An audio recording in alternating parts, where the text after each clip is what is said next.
Friends, आज के time पे चेक को मोस्टली हर जगह एज अ ट्रांजैक्शन यूज़ किया जाता है। चाहे कोई बिजनेस ट्रांजैक्शन करनी हो या फिर कोई पर्सनल ट्रांजैक्शन करनी हो, हर जगह चेक को यूज़ किया जाता है। यही कारण है कि आज हमारे देश में चेक बाउंस के जो केसेस हैं वो बढ़ते ही जा रहे हैं। और honourable high courts, honourable supreme court में चेक बाउंस से रिलेटेड बहुत ही नई नई जजमेंट्स और गाइडलाइंस आती रहती हैं। और अभी रिसेंटली 2025 में ऑनरेबल सुप्रीम कोर्ट की एक बहुत ही इंपॉर्टेंट लैंडमार्क जजमेंट आई है, जहां पे ऑनरेबल सुप्रीम कोर्ट ने कुछ ऐसी कंडीशंस बताई हैं कि अगर चेक बाउंस का केस फाइल करते टाइम कंप्लेनेंट जो है वो इन कंडीशंस को फॉलो नहीं करता है तो वो अपने केस को हार भी सकता है। तो फ्रेंड्स, आज की इस वीडियो में हम ऑनरेबल सुप्रीम कोर्ट की इसी लैंडमार्क जजमेंट के बारे में जानेंगे और जानेंगे कि कौन सी वो कंडीशंस हैं जिनको अगर कंप्लेनेंट फॉलो नहीं करता है तो वो उस केस को हार जाएगा। तो फ्रेंड्स, मैं हूं एडवोकेट ज्योति और आप देख रहे हैं हमारा चैनल लीगल स्टोर हाउस। अगर आपने हमारे चैनल को अभी तक सब्सक्राइब नहीं किया है तो चैनल को सब्सक्राइब कर लें और नीचे दिए गए बेल आइकन को भी ऑन कर लें, क्योंकि लॉ से रिलेटेड ऐसी इंपॉर्टेंट इन्फॉर्मेशन हम आपके लिए लेके आते रहते हैं। तो फ्रेंड्स, बिना किसी देरी के शुरू करते हैं आज की इस वीडियो को। 20 दिसंबर 2024 की ऑनरेबल सुप्रीम कोर्ट की ये लेटेस्ट जजमेंट है।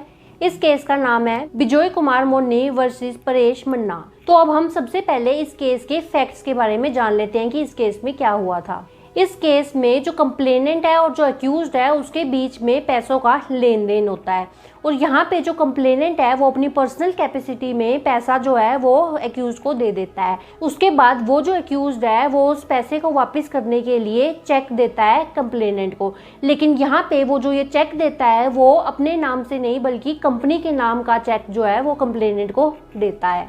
जिसके बाद जब वो कंप्लेनेंट उस चेक को अपने बैंक में लगाता है तो वो जो कंपनी का चेक है वो बाउंस हो जाता है। इसके बाद जो वो कंप्लेनेंट है वो चेक बाउंस का केस कोर्ट में फाइल करता है, जिसके बाद ट्रायल कोर्ट में ये केस चलता है और वहाँ पे ट्रायल कोर्ट जो है वहाँ पे अक्यूज्ड को सजा दे देती है।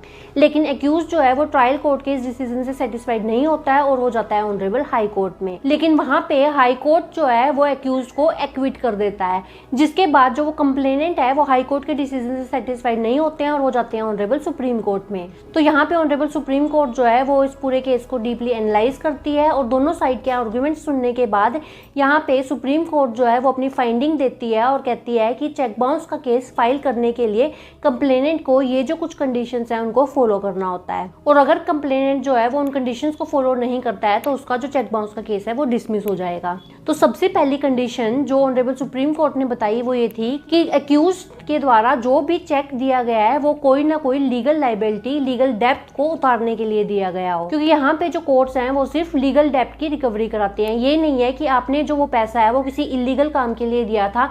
मान लो कि आपने कोई कमेटी या चिट फंड वगैरह के लिए दिया था, तो उस सिचुएशन में उस पर्पस के लिए अगर अक्यूज ने आपको चेक दिया है तो उस पैसे की रिकवरी कोर्ट नहीं करवाएगी।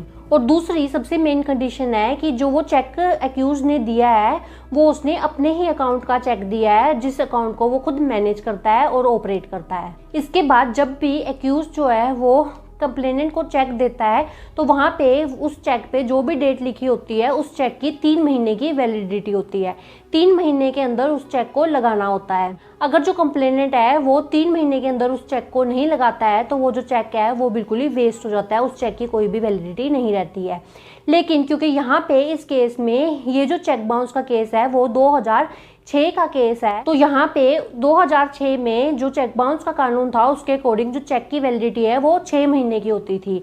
तो इस सिचुएशन में 6 महीने के अंदर कंप्लेनेंट को उस चेक को लगाना था। लेकिन आज के टाइम के हिसाब से अगर आपके पास कोई चेक है तो उसको 3 महीने के अंदर आपको लगाना होता है। अब आप जब उस चेक को अपने बैंक में लगा देते हैं और वो बाउंस हो जाता है तो बाउंस होने के 30 दिन के अंदर आपको अक्यूज्ड पर्सन को एक लीगल नोटिस भेजना होता है, जिसमें आप जो वो चेक का अमाउंट है वो अक्यूज्ड पर्सन से डिमांड करते हैं। इसके बाद नेक्स्ट कंडीशन है कि आपने जब नोटिस भेज दिया है उसके 15 दिन तक आपको वेट करना होता है कि जो अक्यूज्ड है वो आपके पैसे वापस कर दे। लेकिन फिर भी अगर वो आपके पैसे वापस नहीं करता है तो अगले 30 दिन के अंदर आप चेक बाउंस का केस फाइल कर सकते हैं। अगर 30 दिन के अंदर आप वो केस फाइल नहीं करते हैं तो भी आपका जो चेक बाउंस का केस है वो डिसमिस हो सकता है। इसके बाद लास्ट और सबसे मेन कंडीशन जो ऑनरेबल सुप्रीम कोर्ट ने बताई कि जिस भी पर्सन, जिस भी पार्टी, जिस भी कंपनी या फर्म ने चेक दिया है उसको भी केस में पार्टी बनाना बहुत ज्यादा जरूरी है। अब इसको हम एक एग्जाम्पल के थ्रू समझ लेते हैं कि मान लो एक ए पर्सन है, उसने बी पर्सन को कुछ पैसे दिए थे और जो वो बी पर्सन है वो उस पैसे को उतारने के लिए चेक देता है ए पर्सन को, लेकिन जो वो चेक है वो एक कंपनी सी के नाम का चेक ए पर्सन को दे देता है।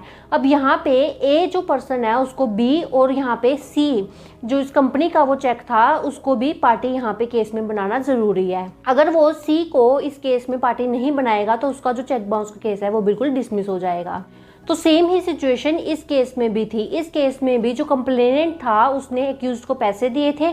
अब एक्यूज्ड ने यहाँ पे जो चेक दिया था वो अपने नाम से नहीं बल्कि एक कंपनी के नाम से दिया था, लेकिन जो वो कंप्लेनेंट है वो इस केस में उस कंपनी को अपने केस में पार्टी नहीं बनाता है। यहीं पे उससे सबसे बड़ी गलती हो जाती है और इस गलती की वजह से ऑनरेबल सुप्रीम कोर्ट में भी जो वो कंप्लेनेंट है वो चेक बाउंस केस को हार जाता है। तो फ्रेंड्स, इस जजमेंट से हमको ये क्लियर होता है कि अगर दो पर्सन्स के बीच में पैसों का कोई लेन देन हुआ है और उस पैसे को उतारने के लिए एक्यूज्ड पर्सन के बिहाफ पे अगर कोई गारंटर, कोई फर्म, कोई कंपनी या फिर श्योरिटी चेक देता है उस पैसे को उतारने के लिए, तो यहाँ पे वो उस थर्ड पर्सन की लायबिलिटी बन जाती है कि वो उस पैसे को वापस करे। तो ऐसे सिचुएशन में कंप्लेनेंट को उस थर्ड पार्टी को भी पार्टी जरूर बनाना चाहिए, अदरवाइज वो केस हार जाएंगे और उसका चेक बाउंस का केस जो है कंप्लेनेंट का डिसमिस हो जाएगा। तो फ्रेंड्स, आई होप ये वीडियो आपको अच्छी लगी होगी, यूजफुल लगी होगी, इन्फॉर्मेटिव लगी होगी और इस वीडियो से आपको कुछ सीखने को मिला होगा। अगर ये वीडियो आपको अच्छी लगी है तो वीडियो को लाइक करें, शेयर करें। अगर आपने हमारे चैनल को अब तक सब्सक्राइब नहीं किया है तो चैनल को सब्सक्राइब कर लें। तो फ्रेंड्स, इस वीडियो में इतना ही। अपना कीमती समय में देने के लिए धन्यवाद।